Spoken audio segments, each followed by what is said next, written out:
Hello friends.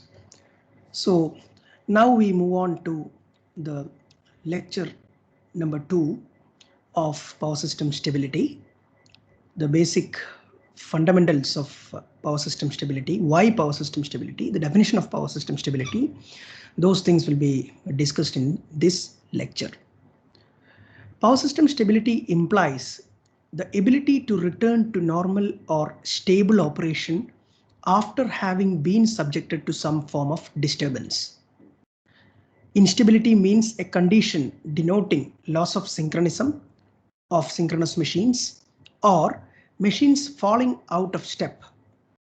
Therefore, state of equilibrium or stability in power system implies maintaining synchronous operation.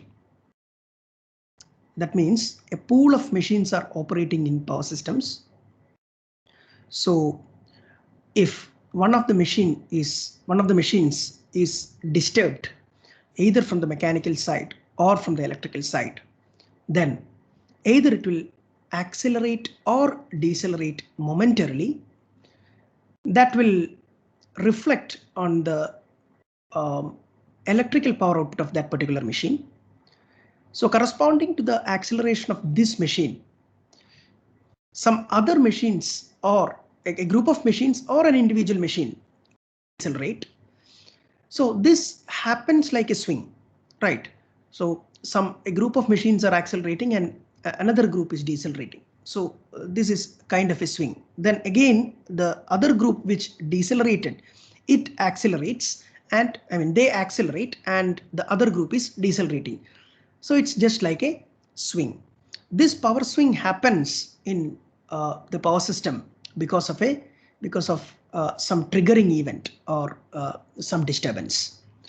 So we are basically going to analyze the dynamics of this swing initially in the initial phase of this course, and later we are also going to the voltage stability part where bus voltage dynamics will be studied. Then we'll move on to nonlinear control part, nonlinear modeling of stability. So initially we'll just see what is the concept of load angle and its relation with active and reactive power. So you can see here in figure 1 the simplified equivalent circuit of a synchronous machine where E is the induced EMF and Xs is the synchronous reactance, V is the terminal voltage, and current I is flowing through this circuit. Now, induced EMF E equals the terminal voltage plus the voltage drop across this synchronous reactance Xs. So V plus I into Xs gives you E, the induced EMF. So this is the terminal voltage and this is the synchronous reactance. Now, let's see the phasor diagram of this particular simplified equivalent circuit and the corresponding voltages and currents. So you have the terminal voltage V here, the horizontal vector shown here, which starts from the point C.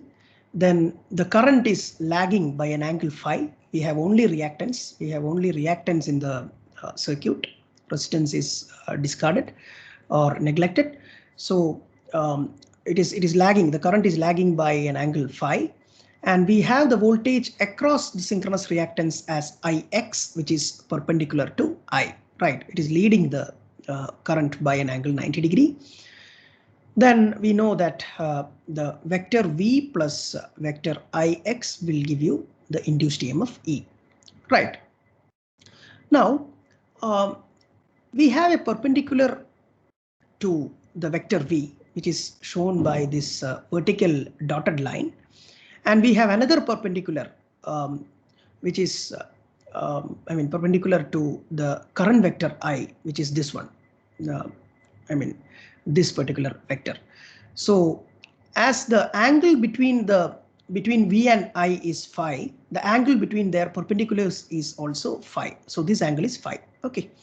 Now with this angle, we are trying to decompose this vector Ix to Ix cos phi and Ix sin phi. So your AB is Ix cos phi and this is Ix sin phi. That means from the tip of this vector V to the point B. Okay, this is Ix sin phi. So naturally this angle is 90 minus phi. Okay, 90 minus phi. Now let's see how to find the load angle. Load angle is actually dynamic. It's a function of time. So whenever there is a disturbance, if this momentary acceleration and deceleration, acceleration or deceleration, if it is going on, then del is always changing. We'll come to the, we'll go to the details of swing equation later. But before that, we'll just see what is load angle or what is the impact of power angle, what is the impact of disturbance on the power angle. So tan del, we are trying to find tan del, which is equal to AB by BC. Tan del, this is the angle tan del. So opposite by adjacent, right? Opposite is AB. Opposite is AB. This is a right triangle, right? This ABC is a right triangle. So AB is the opposite side and adjacent side is CB. So tan del is equal to AB by BC. Now we substitute for AB and BC. AB is Ix cos phi, right? What is BC? BC is V plus Ix sin phi. Right, V plus Ix sin phi. So that is what here AB by BC equals tan del equals Ix cos phi divided by V plus Ix sin phi. This is marked as equation 1. Now, if we multiply the numerator and denominator of this particular equation by V by X, what we obtain is this Ix into cos phi is multiplied by V by X. So X and X get cancelled and it will become Vi cos phi, which is the active power output, right? Vi cos phi divided by this will become V into V by X, which is V squared by X, right?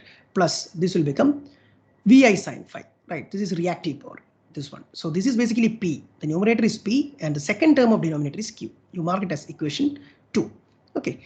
Now you multiply this equation in the numerator and denominator by 3. So this numerator will become 3Vi cos phi, which is equivalent to the 3-phase power. Then the denominator will become 3V squared by X plus 3Vi sin phi. This will become reactive power, 3-phase reactive power, 3Vi sin phi. Then this is 3V squared by X. Let's see what is that.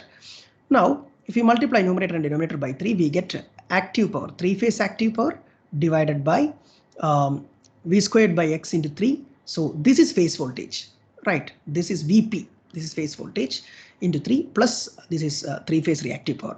Now we are converting this into line voltage. So this Vp is becoming now VL by root 3. So this has V squared has become VL by root 3 the whole squared into 1 by X into 3 plus Q3 phi. This is P3 phi, which is equal to tan del. Okay. Now what are the unknowns here? From the measurement, what all we can find from the measurements in this particular expression? Let's see.